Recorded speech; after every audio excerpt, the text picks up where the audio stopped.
गांव के लोगों ने मिलकर एक ब्राह्मण पति पत्नी को पेड़ से बांधकर उन्हें जिंदा ही आग में जला दिया। आग में जलते हुए पति पत्नी ने गांव वालों को श्राप देते हुए कहा, आने वाली पूर्णिमा तक यह पूरा गांव श्मशान बन जाएगा। लेकिन किसी ने उनकी बातों पर ध्यान नहीं दिया। घटना के कुछ साल बाद उस गांव के लोग रहस्यमय तरीके से मरने लगे। लेकिन अब सवाल यह था कि आखिर वो ब्राह्मण पति पत्नी कौन थे और गाँव वालों ने उनके साथ ऐसा क्यों किया। दरअसल एक बार गाँव में महामारी फैलने के कारण बहुत सारे बच्चे रहस्यमय तरीके से मरने लगे थे। उसी गाँव में एक वेंकट नाम का ब्राह्मण अपनी पत्नी और 2 बच्चों के साथ रहता था। उसकी पत्नी लकवे से ग्रस्त थी। वेंकट को डॉक्टरों के इलाज पर भरोसा नहीं था, इसलिए वह तंत्र साधना के जरिए अपनी पत्नी को ठीक करने की कोशिश कर रहा था। वेंकट ने सबसे पहले तंत्र विद्या से आत्माओं पर काबू पाना सीखा और जल्दी ही तंत्र क्रिया में माहिर हो गया। उसने वेदों के सारे मंत्र हासिल किए और उनकी शक्तियों को एक अनोखे लॉकेट में कैद कर दिया। फिर उसने वह लॉकेट अपनी पत्नी के गले में पहनाते हुए कहा, यह लॉकेट तुम्हें दुष्ट शक्तियों से बचाएगा। वेंकट को अपनी तंत्र विद्या पर पूरा विश्वास था। लेकिन एक दिन जब उसने गाँव में एक बच्ची की लाश देखी तो उसे बहुत दुख हुआ। उसने तंत्र साधना के जरिए बच्ची को फिर से जिंदा करने का फैसला किया। जब यह बात गांव वालों को पता चली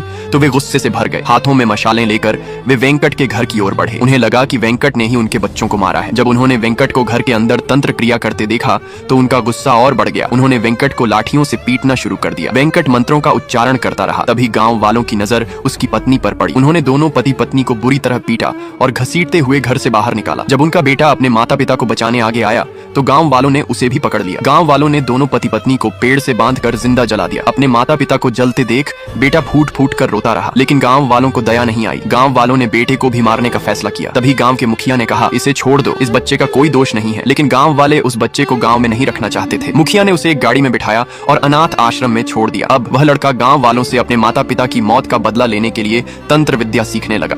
किस मूवी का नेम जानना है तो फॉलो एंड शेयर करना पड़ेगा। उसके बाद एक कमेंट करो, मूवी नेम मिल जाएगा।